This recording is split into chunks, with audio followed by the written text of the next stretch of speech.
Olá, amigos, olá, amigas, meus queridos pais, minhas queridas mães. Vamos para mais um episódio de podcast da Bravo Esportes, da série Crescendo Junto com Seus Filhos. Hoje, assunto fundamental, importantíssimo, e eu trouxe um dos grandes nomes do direito esportivo brasileiro e mundial, Dr. Bichara Abidão Neto. Bichara, amigo, muito prazer em tê-lo aqui. Espero que a gente consiga bater um papo, que eu consiga te acompanhar no alto nível e que a gente bata um papo elucidativo e ajudar os pais e as mães a encontrarem os caminhos aí pelo que estão com os filhos no mundo do esporte. Muito obrigado, seja bem-vindo. Obrigado, Duda. Tenho certeza. Obrigado por abrir o espaço aqui, pelo convite. É uma alegria participar com você do programa. Bichara, antes da gente ir para a parte técnica e da parte tal, eu queria fazer muito a tua ligação com o mundo dos esportes. Então, eu quero entender o seguinte: o Bichara criança, lá atrás, qual é a primeira relação que você lembra, a tua primeira lembrança com o esporte, Bichara? Duda, eu uso óculos, né? Hoje estou com lente de contato já há vários anos, mas eu sempre usei um óculos fundo de garrafa. Eu tenho hipermetropia e isso me impedia de desenvolver as minhas habilidades em campo. Então, eu posso dizer que eu sou um pereba com a bola no pé. Sempre fui um pereba no campo. Nem no gol eu servia direito porque eu usava óculos, então eu ficava sempre com medo de tomar a bolada. Mas eu fiz judô desde muito cedo, desde os 4 anos eu pratico judô. Ainda hoje eu frequento academia. Dizer que faço judô talvez soe como um exagero para quem vê o que eu realmente desempenho no dojo hoje em dia, já com mais de 50 anos. Mas eu continuo vestindo o que academia e ouvindo história e contando história lá para os mais novos. A minha ligação com o judô é sobretudo minha ligação com o esporte foi sobretudo no judô. E desde criança, esse foi o primeiro esporte que você se interessou, né? Foi o primeiro esporte pelo qual eu me interessei. Eu gostava de jogar bola também, não tinha muita aptidão, mas nadei, fiz natação, pratiquei joguei tênis um pouco, para diversão, só para bater bola. Mas assim, o esporte que eu competi, em que eu tive um pouco mais de meu desempenho, talvez tenha se desenvolvido um pouco mais foi no judô. E qual era teu ídolo, assim? Ou no judô, ou no futebol, mas assim, de infância, tá, Bichara? Aquele lá quando criança que te regalava os olhos, que fazia você pensar em esporte, quem era, cara? É uma boa pergunta, assim, eu torço pro Botafogo, né, Duda? Então, assim, eu vi o Botafogo, eu vivi um jejum de Botafogo até os meus 16, 17 anos, mais ou menos, que foi quando, eu sou de 71, quando em 89 eu vi o Botafogo quebrar aquele jejum histórico no Com gol do Maracanã, cima do Flamengo. Foi um jogo épico, né? Então foi um jogo muito marcante para mim. E vivi o jejum durante esse tempo todo, né? Depois eu demorei para voltar ao Maracanã depois daquela vitória, que foi uma catarse, todo mundo se abraçando, chorando, um monte de coroa se abraçando. Eu ainda era garoto na época, mas foi um jogo épico. Então, assim, os jogadores do Botafogo, de uma maneira geral, acho que o Pelé, embora não tanto o Pelé jogar, eu acho que foi a minha referência como craque no futebol, como minha referência de ídolo. Eu me lembro da minha primeira Copa em que eu participei mais ativamente, pintar rua, aquela coisa que foi a Copa de 82, que a gente teve um timaço, né? Mas eu acho que a minha referência primeira no futebol foi o Rei. Me diz uma coisa, a tua, né, você enveredou pelo caminho do judô, você tem a memória da vivência de competição de judô? Você lembra da tua expectativa, da tua ansiedade? Você lembra isso? Isso é uma coisa presente na sua vida, assim? Lembro, o judô, em termos de disciplina, é um esporte que foi muito importante para a minha formação, né? Não só como atleta, formação como homem, como cidadão, respeito ao próximo, autocontrole. Eu acho que foi algo que sempre contribuiu muito para a minha formação. Aquele frio na barriga, a responsabilidade de treinar, de estar preparado nas vésperas da competição, isso tudo fez parte da minha vida até a adolescência, aproximadamente. Aí depois eu vi a faculdade e tal, já não tinha mais tempo para me dedicar tanto e o esporte acabou ficando em segundo plano, porque vieram os compromissos profissionais, ter que me formar, estagiava, já desde o primeiro ano da faculdade eu estagiei. Então, eu reencontrei um pouco desse tempo para praticar judô já um pouco depois. Teve alguma relação Vou dar um exemplo aqui, né? A gente teve uma série de bate-papos aqui. A psicóloga, doutora Juliane, que participou com a gente, ela disse que ela foi fazer psicologia por conta do amor dela. Ela queria trabalhar com psicologia no esporte. O Rodrigão, campeão olímpico de vôlei, que também teve aqui, ele nos disse que ele fez a faculdade, as faculdades que ele queria fazer era para ajudar ele como atleta. Tem alguma relação o direito com o esporte ou não? Para mim, não, para mim, inclusive a prática no direito desportivo, ela veio quando eu já era advogado, eu já tinha um escritório iniciado, direito desportivo, quando eu já tinha talvez uns 5 anos de formado e com o escritório rodando, né? Então, assim, o fato de ter praticado esporte não me trouxe para a prática da advocacia no ramo do esporte. Foram acasos da vida. O Marcos Mota, meu sócio, que você conhece, ele voltou de um mestrado na Inglaterra, no momento em que ele era diretor de base do Flamengo, e o Flamengo estava com a ISL, uma empresa de marketing esportivo sediada na Suíça, que era uma parceira da FIFA, e aí o então presidente do Flamengo pediu ao Marcos que fosse acompanhar aquelas negociações, e o Marcos ali naquele momento conheceu a FIFA, no momento logo após o caso Bosman, o famoso caso que acabou com o Instituto do Passe na Europa, né? E logo depois aqui no Brasil a gente teve a Lei Pelé, que acabava com o passe também. Então, Marcos descobriu naquele momento ali um mundo novo nascendo, esse mundo do direito desportivo, a FIFA precisando adaptar os regulamentos dela a essa decisão Bosman que acabava com o passe, e ali estava nascendo o mercado. O Marcos foi muito perspicaz, muito sagaz em entender que aquilo ali era uma oportunidade, veio para o Brasil começar a desenvolver essa área num grande escritório aqui no Rio de Janeiro, e acabou que um ano depois, um ano e pouco depois, eu fiz um convite a ele para vir integrar o escritório, e a gente começou, em 2001, com a chegada dele, a gente começou a praticar direito desportivo. E ali, naquela ocasião, em 2001, não havia praticamente concorrência. A concorrência que existia era sobretudo fora do Brasil, principalmente na Europa, e a gente pôde desbravar um mercado ali virgem aqui no Brasil, praticamente sem concorrentes, e a gente teve essa oportunidade de ter largado na frente nesse segmento. E já se vão aí 26 anos.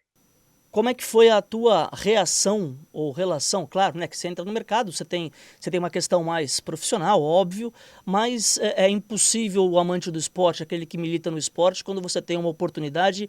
Queria que você nos relembrasse, não o caso em si, mas sim a tua sensação, a tua emoção, ansiedade ao atuar num primeiro caso de expressão do esporte brasileiro.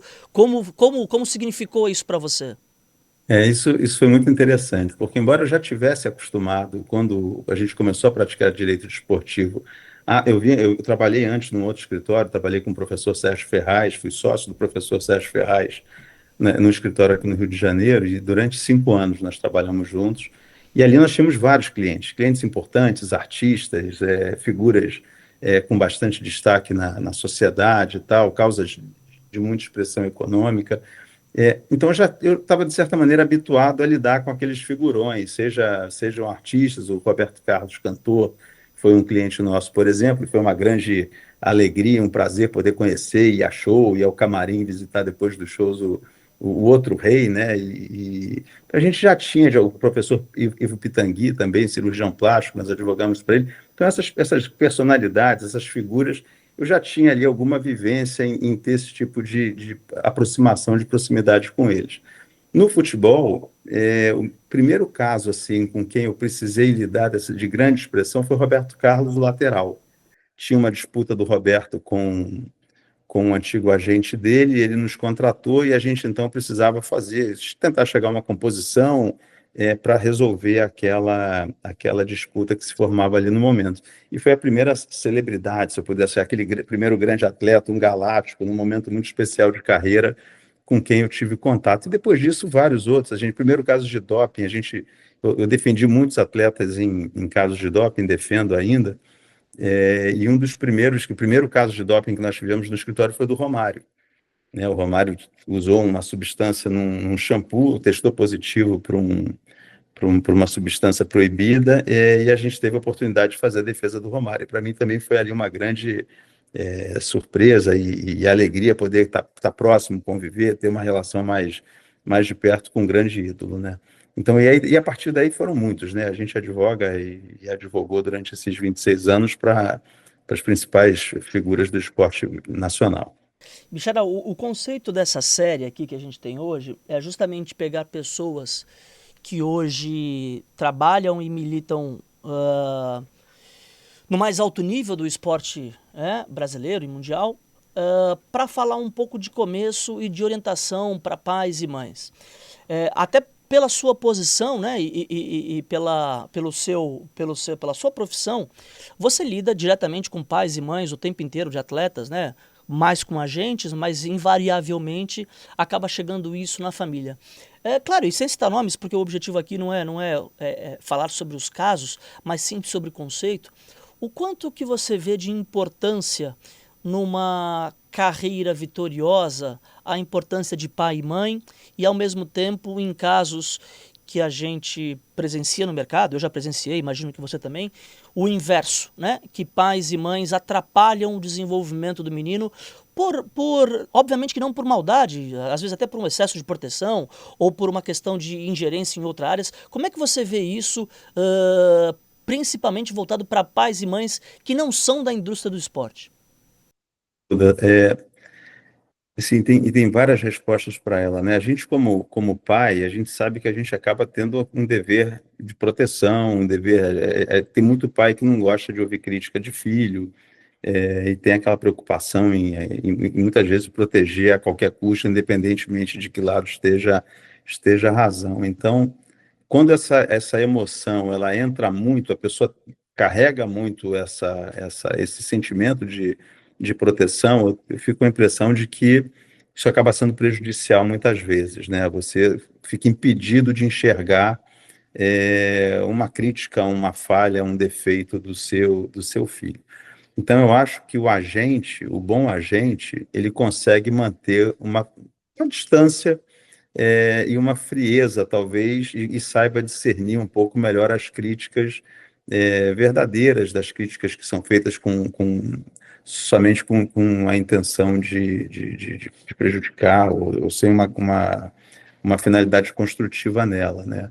Então, acho que assim, os pais precisam, e é difícil você fazer isso, porque a gente não aprende a fazer isso em curso nenhum, isso é uma coisa natural, espontânea da pessoa, né? Os pais precisam tentar criar essa distância, entender as críticas e talvez aceitar que um terceiro possa desempenhar esse papel com um pouco mais de frieza e sensatez do que eles próprios, né? Seja porque muitas vezes o pai e a mãe não estão preparados profissionalmente para desempenhar a função de agente. Você tem que ter técnicas de negociação, você tem que ter alguma experiência, você tem que entender futebol, entender matemática, entender carreira de atleta no longo prazo, saber fazer uma leitura de que, de repente, é melhor o seu filho não sair do clube aqui da primeira divisão do Rio e parar na Premier League direto, talvez faça sentido que ele tenha uma parada em algum lugar da carreira, em algum outro clube antes de chegar no topo da pirâmide, né? Por mais sedutor que seja você ver o seu filho indo direto para um clube de topo de pirâmide. Mas, enfim, são casos e casos, não é que uma decisão esteja certa e a outra errada, mas é preciso que você tenha alguém que consiga enxergar esse cenário, esse mercado, esse panorama de forma clara, e talvez, por não ser pai, de uma forma um pouco mais distante, um pouco mais fria do que os pais conseguiriam fazer numa mesma situação. Eu acho que o maior erro hoje dos pais de jovens atletas é querer confundir a questão da educação, onde sim, eles são os pilares, os responsáveis e guardiões dessa riqueza que é a educação de um filho, com a questão de lidar profissionalmente. Citando de novo o Rodrigão, campeoníssimo olímpico, os filhos dele jogam, né? Inclusive um profissionalmente. E eu perguntei como é que era a relação dele com os técnicos. Ele falou: Duda, minha relação é cordial, educada, boa noite, boa tarde, bom dia. muito bom, prazer em vê-lo e só. Mesmo, às vezes, eu achando que eu sei mais de vôlei que ele, e eu posso achar, sou campeão olímpico, né, também, assim, ele não falou isso, mas, né, denota-se isso, e ele falou, mas ele, se o meu filho tem um técnico, eu tenho que obedecer a hierarquia, ele tá lá com o meu filho todo dia no treino, eu não tô, então ele conhece o time melhor do que eu, então eu mantenho essa relação. Eu acho que isso é um exemplo muito bom, que muitas e é um cara da indústria, né? É um cara que poderia se autoproclamar e ele não. Ele diz que mantém essa distância porque ele é pai. Ele quer ser pai, ele não quer ser agente, ele não quer ser técnico, não quer ser fisioterapeuta e etc. Então é um exemplo que eu gostei muito de dar aqui. E Duda, eu acho que pede que ele, como pai, continue interferindo e orientando e aconselhando, mas sem prejuízo da presença, muitas vezes, de um outro profissional, de um agente, que vai conseguir fazer essa interlocução com os clubes, com o mercado, de uma maneira mais isenta do que ele como pai. Eu acho que é o formato melhor. Eu acho que o pai e a mãe, sim, tem que ser os guias, os líderes de tudo, mas precisa ter um profissional, como precisa ter um advogado, como precisa ter um médico. Voltando um pouquinho pro objeto aqui da nossa série, Bichara, aliás, esse é o risco de conversar contigo, porque você tem tanto conhecimento e tanta experiência que a gente vai acabando indo para vários outros assuntos, mas vou me atentar aqui. É, as questões burocráticas e contratuais e os fantasmas criados por redes sociais, notícias erradas da imprensa, etc., de forma, lógico, concisa e, ao mesmo tempo sem dar fórmulas mágicas, porque elas não existem. Mas vamos falar de contrato de formação. O quanto que um pai, uma mãe ou um agente tem ingerência no contrato de formação, obviamente não o primeiro contrato profissional, estou falando do contrato de formação. Como é que funciona o contrato de formação que, se não me engano, é até 16 anos, certo?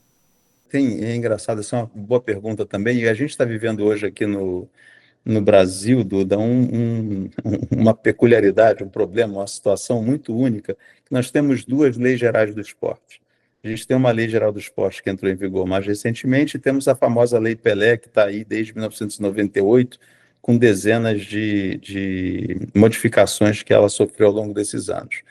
E metade da Lei Geral do Esporte nova está vetada. E o Congresso está discutindo os vetos, se vão ser mantidos ou se não vão ser mantidos. E, em paralelo, enquanto se discutem esses vetos, a Lei Pelé continua em vigor.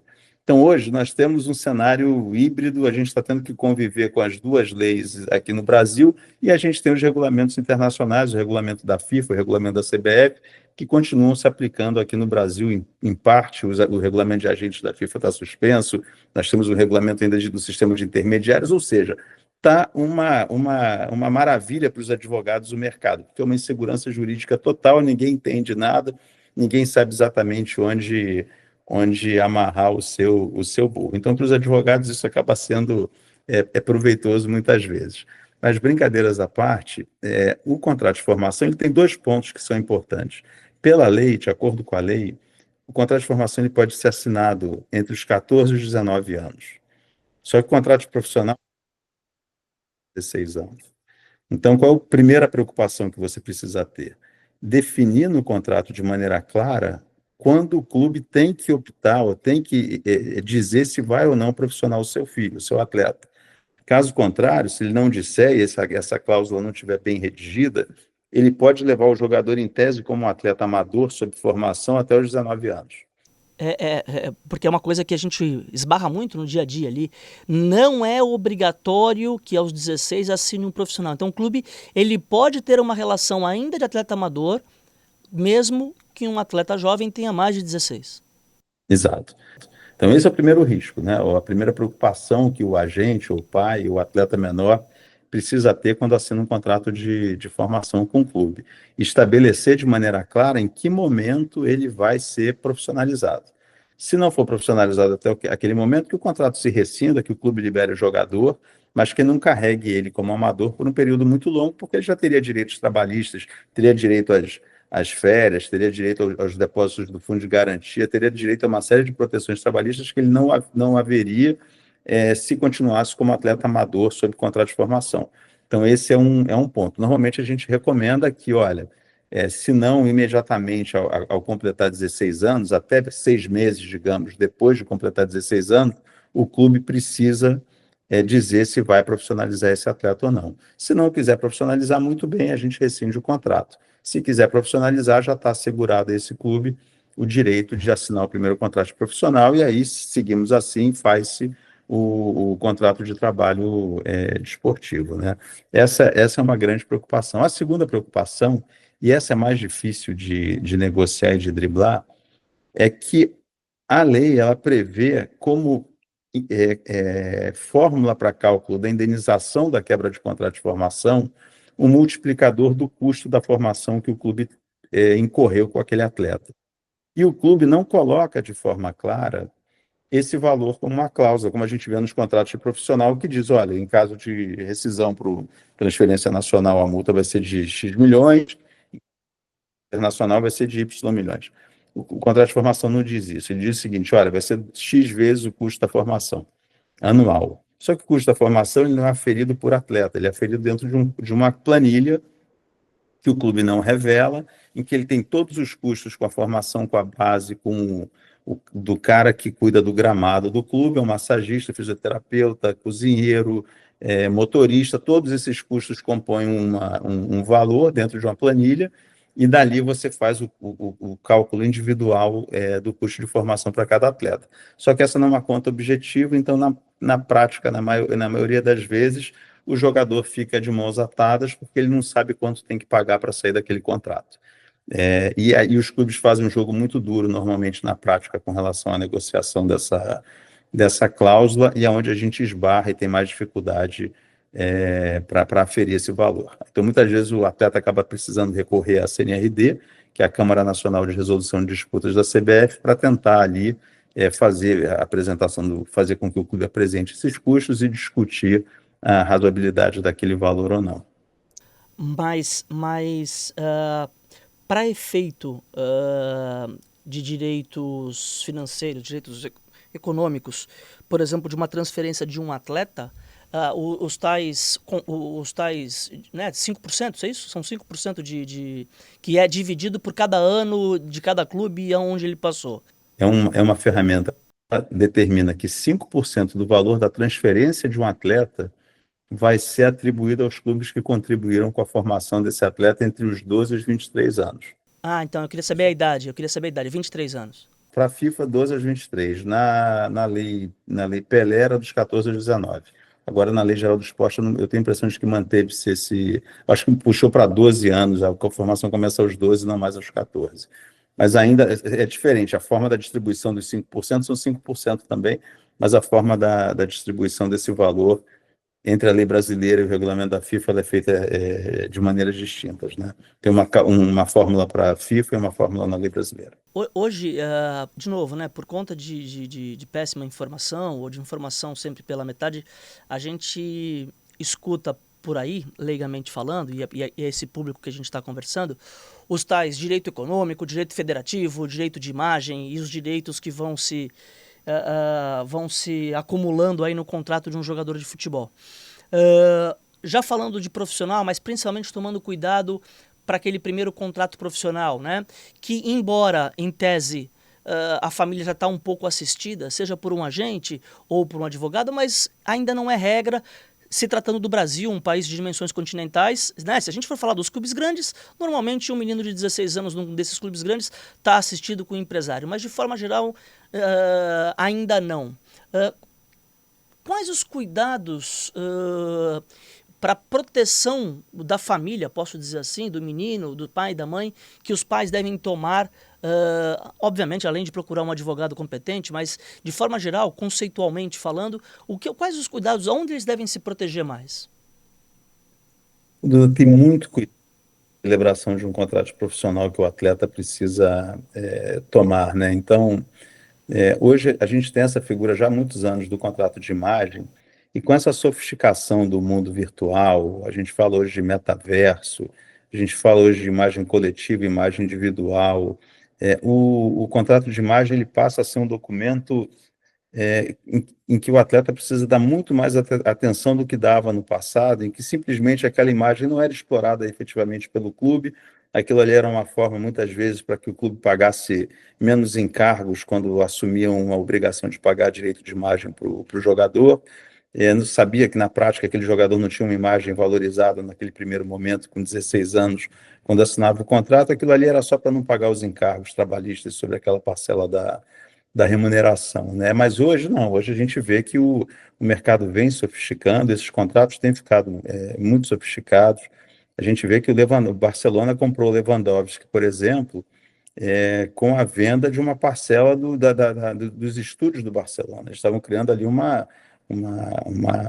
veículo de negócio novo em que era para geração de conteúdo, né? Os clubes hoje, com a boa utilização das redes sociais dessas novas ferramentas tecnológicas, os clubes passaram a entender que eles são provedores, são geradores de conteúdo muito relevantes. Então, eles já começam a gerar seu próprio conteúdo e, para isso, eles precisam do direito de imagem dos atletas, para poder fazer uma monetização adicional àquela monetização clássica dos clubes, que é direito de transmissão, venda de bilheteria e venda de atletas, por exemplo. Então, assim, o atleta ele precisa estar muito atento no tipo de direito que ele está cedendo para o clube na hora da negociação, para que ele não esteja entregando ali, talvez, muito além do que ele precisaria entregar para que o clube fizesse o pagamento da remuneração que ele está disposto a fazer, isso no direito de imagem, né? No contrato de trabalho, a indicação do valor da cláusula indenizatória, né, do valor da multa que ele tem que pagar para sair, cláusulas de direito de preferência, cláusulas de suspensão do contrato por questão de lesão ou por questão de suspensão disciplinar, tem uma série, mas são muitos campos que a gente precisa observar, que o atleta precisa ter cuidado na hora de negociar. Então, nessa hora, não é para fazer propaganda e puxar a brasa para a nossa sardinha, mas você precisa estar bem representado, você precisa de um advogado, você precisa ter um agente experiente que saiba negociar bem o seu primeiro contrato, ou qualquer que seja, ainda que não seja o primeiro, o seu contrato de trabalho de uma maneira geral. O primeiro contrato tem limitação de tempo? Ou ele é igual aos contratos, os outros contratos? No Brasil, o contrato pode ser celebrado por até 5 anos, né? Só que existe direito de preferência para a primeira renovação, tem uma série de mecanismos na lei que permitem, em tese, a extensão desse prazo. E é preciso estar muito atento também para a forma como essas cláusulas estão sendo redigidas. Porque muitas vezes o clube insere um direito de preferência, embora não seja uma obrigação legal, para a renovação do contrato. Terceiro, quarto contrato que seja, não precisa ser o primeiro mais. Só que se houver uma previsão no contrato nesse sentido, a parte fica obrigada a respeitar, né? Embora não esteja na lei, está previsto no contrato, essa obrigação deve ser respeitada. Então é preciso saber por que aquilo está ali, se aquilo realmente precisa estar ali, se aquilo foi negociado previamente ou se é só, às vezes, uma casca de banana, uma esperteza que foi colocada ali pelo clube para amarrar o jogador numa eventual renovação. Ou seja, a condução técnica e a ajuda profissional é fundamental nesse mercado que é cada vez mais profissional. Bichara, eu já brinquei várias vezes com você, até falando que é impressionante como vocês participam em 99% das transferências de mercado no mundo. Sempre tem lá Bichara e Mota, ajudou na transferência de mercado X para mercado Y. Vocês estão merecidamente internacionalizados, né? Como você falou, né? Vocês participaram da transferência do Lewandowski para o Barcelona.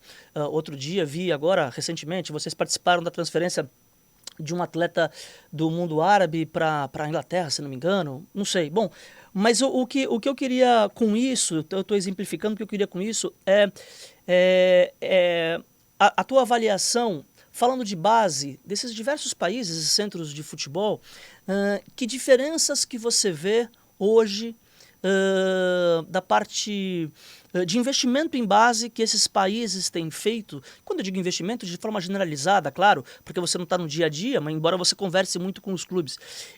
Eu fiz uma comparação porque num desses papos aqui a gente conversou com o Rubem Júnior, que mora hoje em Portugal, teve uma passagem brilhante pelo Porto, Palmeiras, Corinthians, e mora em Portugal hoje, e a gente conversando, e ele ficou meio receoso e tal, mas para mim fica muito claro, por exemplo, que Portugal teve um avanço gigantesco na sua base, tanto que você vê os principais clubes europeus hoje têm português, e não era uma coisa muito comum há pouco tempo atrás. Você tinha as estrelas portuguesas, né? Tô falando de Rui Costa, Figo, tal, nomes específicos. Hoje não, você vê um esquadrão de portugueses em times ganhadores, times principais da Europa. Como é que você vê a nossa base comparada com os grandes centros do futebol mundial?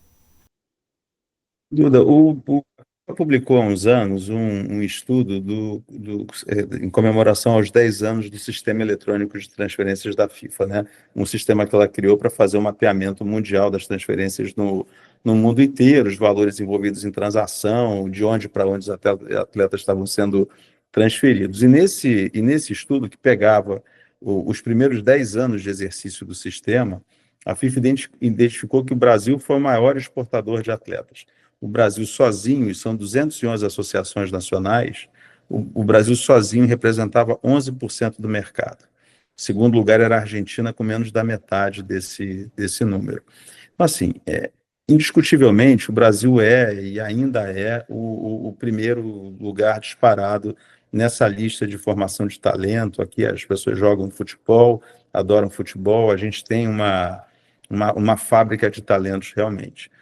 Com o advento da lei da SAF, que está permitindo que os clubes consigam criar ferramentas para atrair investimento para a sua prática, é, com isso eles estão também fortalecendo a sua estrutura, sua capacidade de identificação de jogadores e a estrutura de base também.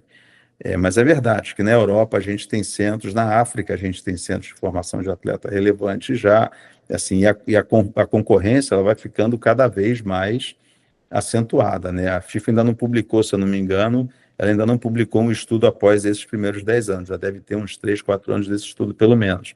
Então eu tenho curiosidade para saber em que posição que a gente está e que distância a gente está mantendo dos outros colocados, mas a minha percepção, a minha sensação é de que o Brasil ainda lidera com alguma folga esse mercado. E assim, eu espero que esses investimentos, essa organização dos clubes, essa profissionalização do futebol brasileiro, ele tem um reflexo também na formação. Não tenho dúvida de que isso está acontecendo, seja porque tem muito estrangeiro vindo comprar clube no Brasil para se aproveitar dessa nossa formação, né? Então a gente tem os grandes clubes, grupos MCOs, que a gente chama, né, os grupos de multiclubes, que estão comprando. O Grupo City já está aqui, o Eagle, que tem o Botafogo, Lyon e mais outros clubes também já está aqui no Brasil. A gente tem várias estruturas, organizações vindo para cá fazer justamente a exploração da base, né? Porque se você encontra um atleta, um Vinícius Júnior, por exemplo, aos 14, 16 anos, você consegue levar ele para a Europa, talvez pagando um custo muito melhor e conseguindo formar mais jogadores com aquele investimento do que chegar aqui e ter que pagar um caminhão de dinheiro para o clube formador. Então, isso como estratégia de negócio, eu acho que já está acontecendo aqui dentro do Brasil, com um clube brasileiro ainda que controlado muitas vezes por um investidor estrangeiro, né? Mas é como eu estou enxergando. Eu acho que a concorrência, a tendência é que ela aumente. Outros centros vão se desenvolver e vão aprender a fazer formação base também. Mas eu acho e espero que a gente ainda consiga manter essa liderança por um bom tempo. Essa liderança, eu acho que sim, eu acho que a gente mantém essa liderança, mas muito mais baseado na qualidade da matéria-prima do que do trabalho, né? Aí é uma opinião minha, eu sei que você pode ter uma outra visão ou até impedimentos éticos de comentar sobre o tema, mas eu vejo hoje que a gente ainda mantém essa liderança, condição do país, do futebol, muito mais pela matéria-prima que a gente tem, porque eu vejo um trabalho, do meu ponto de vista, né, técnico, na base, e não é culpa dos técnicos, não é culpa de quem está ali no campo, é sem um campo de visão de quem comanda o clube, essa questão da base ter que ganhar, ter que ganhar, ter que ganhar. E eu uso um maior exemplo, e que aí é fato, o Neymar, por exemplo, ele não teve nenhum título na base. Só que o Santos soube prepará-lo, por exemplo, jogando sempre em categorias acima. Ele sempre teve muita dificuldade de evolução, dificuldade do ponto de vista físico, né? Porque ele era franzino e jogava ainda numa categoria acima. Mas preparou um baita de um jogador de futebol. E a gente tem outros exemplos nesse sentido. E tem um fenômeno que eu queria te perguntar, e mais na parte legal, não na parte técnica, é que cada vez mais os clubes, aqueles que não estão comprando clubes no Brasil, aqueles grupos, mas os clubes que são compradores de mercado, estão comprando mais cedo aqui, né? A gente antes achava que o jogador saía com 22, 23, hoje 16, 17, eles são comprados, ficam no seu clube até completar 18, porque você pode me corrigir, mas é a idade legal permitida para transferência internacional, e depois eles vão. Você acha que esse é um fenômeno que vai continuar acontecendo, ou você acha que o advento das SAFs, isso vai mudar? Ou uma coisa não tem nada a ver com a outra? Neymar, por exemplo, né? Se não fosse por conta do investidor, o Neymar talvez tivesse saído mais cedo daqui, né? Quanto mais necessitado o clube estiver pelo capital, né? Pela necessidade de fazer caixa, mais cedo ele vai liberar a sua joia, porque ele precisa vender para sobreviver. Na medida em que você tem um clube forte, um clube bem estruturado, você consegue manter esse jogador por mais tempo, fazer com que ele valorize e faça a venda por um valor superior. Se esse movimento de SAF, de organização do futebol brasileiro, com liga, com novas formas de monetizar um clube de futebol, ainda que você não seja necessariamente uma SAF, continuar progredindo, eu acho que os clubes brasileiros passam a ter um pouco mais de força na mesa e consigam segurar o talento aqui, fazer a retenção do talento por mais tempo, né? Mas a gente sabe, a questão econômica, a diferença da moeda, tudo isso é muito impactante, ainda mais quando você tem mercados surgindo aí com a força, por exemplo, poderio econômico dos países árabes, Arábia Saudita, Catar, Emirados, que tem uma disposição de caixa gigantesca e fica muito difícil você competir financeiramente com eles, né? Você acha esses mercados que você citou agora, principalmente, né, o árabe, ele ainda investe muito em grandes estrelas, grandes nomes, né? Isso é a toada que vem acontecendo. Você acha que eles a médio prazo também vão investir em talentos, ou eles vão continuar nos grandes nomes? O movimento de investimento em talento já começou. Provavelmente a gente vai perceber essa mudança De, de de- perfil de investimento desses clubes. Boa. Michara, esse assunto puta, eu gosto bastante. Eu queria me aprofundar, mas tem um aqui também que é muito importante e que é uma das suas especialidades e que você já chegou a comentar, que é a questão de doping. Ah, claro que não interessa a modalidade, mas né, futebol, esportes olímpicos, tal. A questão do doping hoje em dia é um assunto que já foi um pouco mais de tabu. Recentemente, a ABCD no Brasil e os clubes e as entidades esportivas têm se atentado um pouco mais. Para um menino novo, né, para quem está começando a sua carreira agora, cheio de ambição, cheio de vontades, muitas vezes com pressão de família para mudar a história da família, eu queria que você falasse um pouco dos efeitos na carreira de uma pessoa pega em doping, né? Claro, existem defesas, existem possibilidades de absolvição, mas eu queria falar muito dessa questão do o quanto que não vale a pena, né? O risco, essa relação do risco versus o benefício. Você que está aí, pegou os casos mais famosos do Brasil, vocês que atuaram nos casos mais famosos do Brasil, como é que você vê isso, principalmente numa idade com pouca informação, 14, 15, 16 anos? Isso sabe, é um processo extremamente desgastante. Integridade como um todo. Quando fala de integridade, a gente fala de doping, de manipulação de resultados também, que é um problema mais novo aqui no Brasil, que está mais aquecido aqui no Brasil, que a gente pode falar um pouco mais adiante. Mas como é que funciona esse negócio normalmente? Você está um belo dia na sua casa, no seu telefone, e entra um e-mail da ABCD. Um ou dois ou três e-mails chegando com uma notificação escrito em termos quase científicos, com um monte de descrição de substâncias proibidas, que no teste realizado na partida no dia tal, em que o atleta forneceu a urina dele no exame antidoping, foi detectada uma substância proibida. E que, a depender da natureza daquela substância, se ela é uma substância especificada ou não especificada, isso é um enquadramento que existe na lista das substâncias proibidas da UADA. Se for uma substância não especificada, você já sai automaticamente suspenso. Já tem uma suspensão provisória automática a partir daquele e-mail. você muitas vezes não entende que substância é aquela que está descrita naquele e-mail, porque é um nome, um palavrão que vem ali. Você não se lembra o que que você consumiu, o que que você fez naquele dia, e você já está suspenso a partir daquele momento. Se você tiver a sorte de estar num clube bem estruturado, vai ter um departamento jurídico, um departamento médico, o controle dos suplementos que muitas vezes foram dados para o atleta e tudo mais, você consegue começar a fazer uma triagem, a fazer uma pesquisa. A obrigação do atleta, no caso de doping, ele tem três obrigações principais. Ele precisa dizer como a substância entrou no organismo dele. Então, ele precisa descobrir, fazer uma pesquisa, e muitas vezes ele não sabe, porque ele não fez uso voluntário. No futebol, o uso voluntário de substância dopante é exceção da exceção. A grande maioria, você não vai jogar futebol melhor porque você tomou uma pílula mágica que vai te dar superpoderes para driblar de maneira mais objetiva. A gente vê assim, uma quantidade muito grande de doping involuntário no futebol. Em outros esportes de altíssimo rendimento, que você precisa ganhar o centésimo, o milésimo do tempo ali para bater o recorde, para se classificar numa prova, ali a gente já tem o doping talvez feito com intenção, né? Mas no caso do futebol, que é o que a gente está discutindo aqui, a grande maioria das vezes o doping ele não é intencional. E aí o sujeito é pego com aquele e-mail, muitas vezes com um clube numa divisão baixa, que não tem sequer um médico, não tem uma pessoa que colabora como médico do clube, não tem estrutura, não tem organização.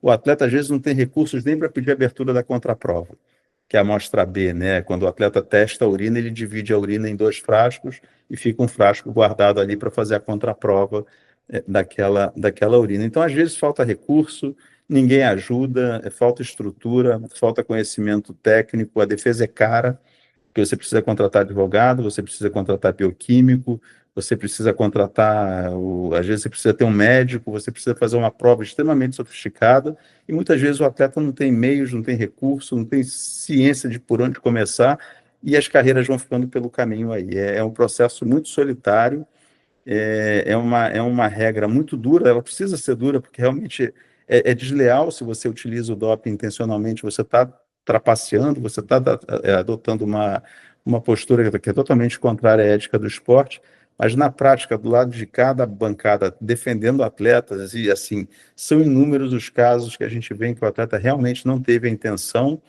e tem uma dificuldade extrema, muitas vezes, de fazer a prova. Então, é muito importante os clubes, a CBF, vem o doutor Fernando Solera, ele faz os workshops nos clubes, ele roda o Brasil inteiro indo fazer apresentação para tentar criar uma conscientização de que tem que tomar muito cuidado com a substância que você utiliza. Você precisa. O suplemento é um negócio extremamente perigoso, suplemento de farmácia de manipulação tem um índice muito grande de contaminação em casos de doping de atletas de alto rendimento. Então, assim, é preciso ter um cuidado extremo com tudo que o atleta ingere. Assim, a gente tem visto, na América do Sul principalmente, recorrentemente casos de doping de contaminação por ingestão de carne. O cara vai à Colômbia, ao Peru, a países da América do Sul e se contamina por uma substância esteroide que é dada para o gado, para que o gado cresça mais rápido antes do abate, e essa substância ela é transmitida para a corrente sanguínea do atleta ao ingerir a carne bovina, ou seja, o animal que estiver recebendo o hormônio.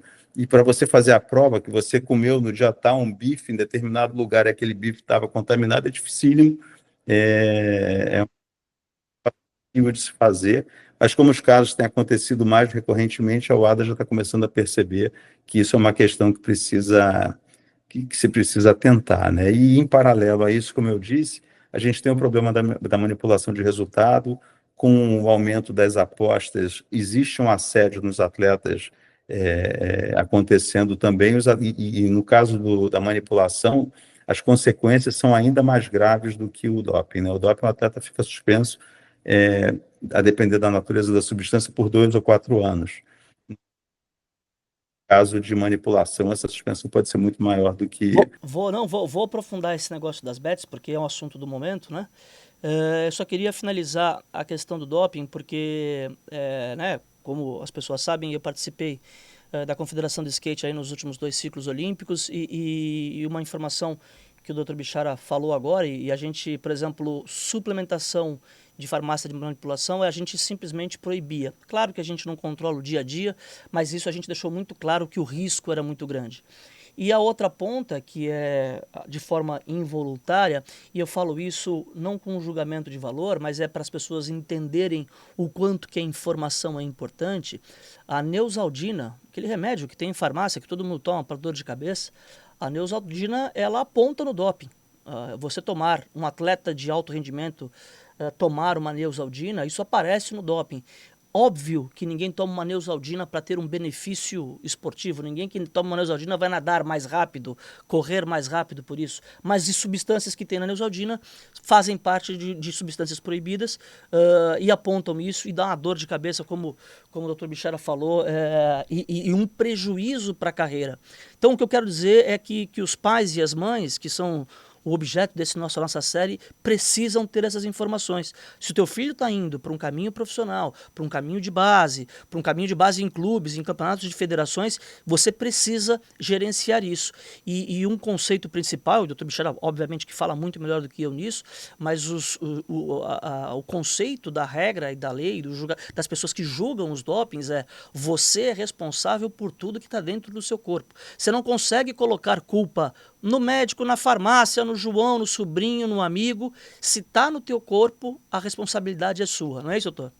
É isso aí, é muito difícil muitas vezes você fazer essa demonstração, você convencer o tribunal de que a origem foi A e não B, né? Que você não utilizou, e a gente tem uma procuradoria que é muito aguerrida, a gente tem um sistema que enxerga espinho em toda a flor, acha que o atleta está sempre utilizando a substância com a finalidade intencional de trapacear ou coisas assim.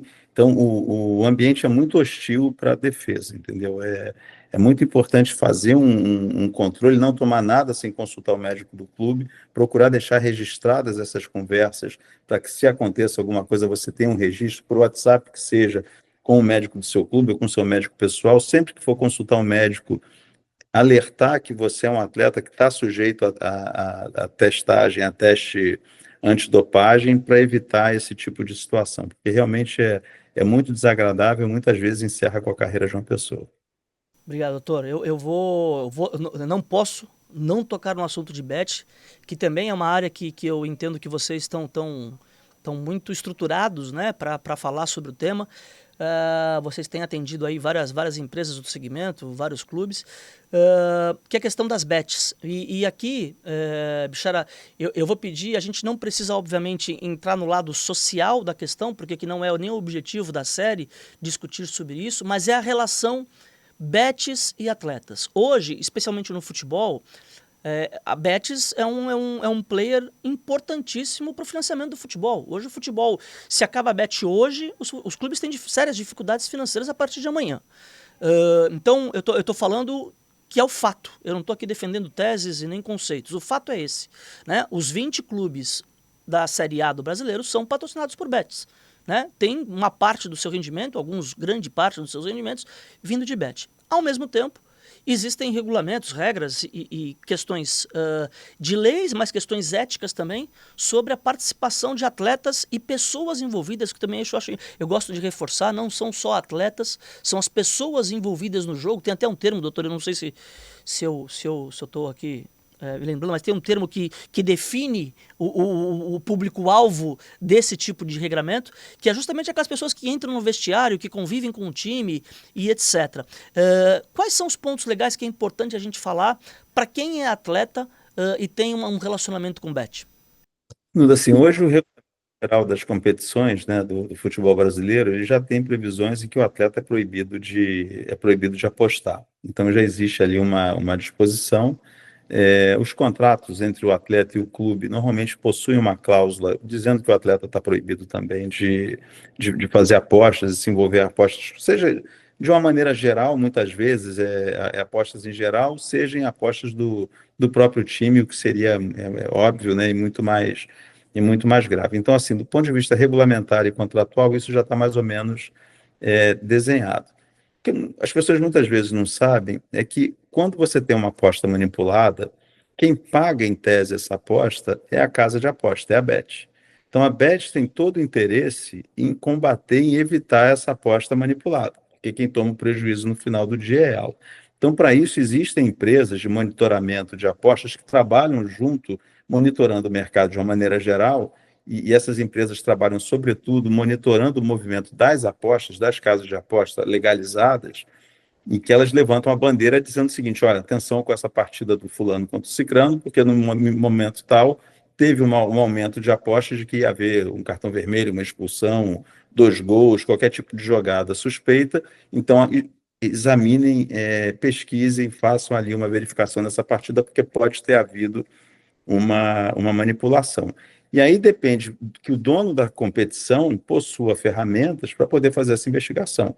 Porque no futebol a gente tem um STJD, está tentando desenvolver ferramentas, convênio com polícia, com o Ministério Público e tudo mais, porque o STJD não tem poder de quebrar sigilo bancário, telefônico, nada disso. Então ele fica muito limitado na extensão da prova que ele consegue fazer para provar uma manipulação. Mas o Ministério Público de Goiás, no ano passado, teve um papel muito importante, desbaratou uma série de manipulações e tudo mais. Então, assim, é importante a gente definir. As bets não têm interesse nisso, né? Elas têm interesse em que as pessoas apostem, que ela tenha lá o ganho dela em cima das apostas, mas ela não tem interesse na manipulação em si. Mas existem os criminosos que vão lá e fomentam essas apostas. Hoje, aqui no Brasil, a gente tem um problema muito sério de fiscalização, porque o Brasil criou uma lei de apostas esportivas, atraiu diversos players para o mercado brasileiro. 50% dos players que estão operando no Brasil pagaram a outorga e estão operando de maneira regular aqui. O governo, a secretaria, ela está com dificuldade de tirar do ar os sites dessas empresas não licenciadas. E a gente ainda tem praticamente 50% do mercado brasileiro operando em empresas fora da regra, né? 50%? 50%. Apesar de todo o investimento que foi feito, criação de secretaria, a secretaria não consegue fiscalizar. Então, a gente tem um problema hoje muito grave de falta de fiscalização. Está faltando o braço para tirar do ar os piratas e esses caras continuam operando no mercado. E para piorar essa situação, somente 30%, esse era um número que era revelado, somente 30% das apostas no mercado mundial são feitas por empresas dentro do sistema. 70% das apostas são feitas de maneira ilegal. Então, assim, a gente enxerga um pedaço muito pequeno do problema, né? E essa questão da manipulação acontece muito fortemente no futebol, que é o primeiro esporte em que há mais casos, logo seguido pelo tênis. O tênis é o segundo esporte que mais sofre com manipulação de resultado. Mas a Federação Internacional de Tênis ela tem um sistema muito sofisticado de combate à manipulação, Scotland Yard envolvida, ela tem realmente um sistema de inteligência muito grande para isso. Talvez seja mais fácil você detectar uma partida de tênis em que tem 2 ou 4 pessoas jogando do que uma partida em que tem 22 mais os reservas ali atuando dentro de campo e que você não sabe se 1 ou 2 ou 3 daquele time estão tentando mudar o resultado. Então, é um problema que a gente precisa enfrentar. Eu acho que proibir apostas por si só não resolve, porque a aposta vai acontecer dentro do Brasil ou fora do Brasil pelos sites que você consegue acessar com uma VPN, pelo seu telefone, em qualquer canto que ela esteja. A gente, pelo menos, conseguiu regulamentar parte do problema aqui no Brasil, atrair com isso uma arrecadação, né, que o Brasil, as apostas aconteciam e o Brasil não arrecadava nada com isso, e hoje a gente já consegue arrecadar, mas está havendo uma falha na fiscalização que precisa ser corrigida, né? Porque, e assim, estão tentando aumentar também a tributação em cima dessas apostas, o que pode ser um outro problema, que pode afugentar essas empresas que vieram se instalar no Brasil e elas queiram se juntar aos 50% que estão operando aqui sem ser incomodados. A grosso modo, então, obviamente que sem também querer ter fórmula mágica ou ser dono da verdade, é fiscalização e educação, né?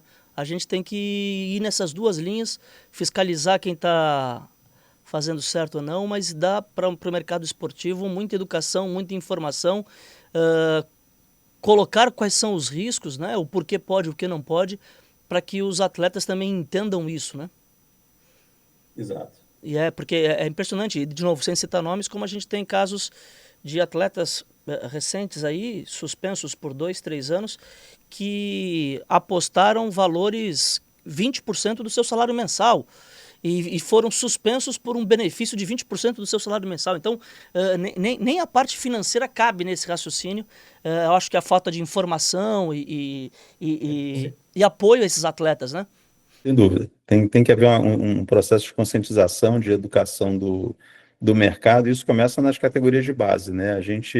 Aqui no escritório, a gente faz workshop nas academias de tênis, né? Onde tem a garotada surgindo, que está começando a competir, começando a viajar para competições internacionais, por exemplo, e já começam a ser testados muito cedo, né? E assediados muito cedo também, seja para questões de doping, seja para questões de manipulação. O atleta de tênis, ele fica muito vulnerável porque como o circuito internacional é caro, você precisa ficar viajando de país em país, às vezes o que te oferecem para perder uma partida em que você naturalmente perderia, mas para perder por 2 sets a 0, ou por 2 sets a 1, ou por 6-4, 6-2, ou qualquer coisa assim, a recompensa que você vai ganhar é maior do que se você ganhasse o torneio. Então, assim, é um incentivo muito grande para o atleta. Existe todo um movimento hoje no tênis para que se aumente a remuneração daqueles atletas que estão abaixo dos top 20, os top 30, alguma coisa assim. Existe já uma grita com relação a isso, né? Os atletas estão pressionando, então existe um movimento forte lá fora para mudar a forma de distribuição da premiação. Mas aqui no Brasil, por ser um país muito grande, a gente tem muito atleta, muita partida que sequer é televisionada. Nas partidas em que não há transmissão, é mais fácil ainda você manipular resultado, isso é um problema ainda maior.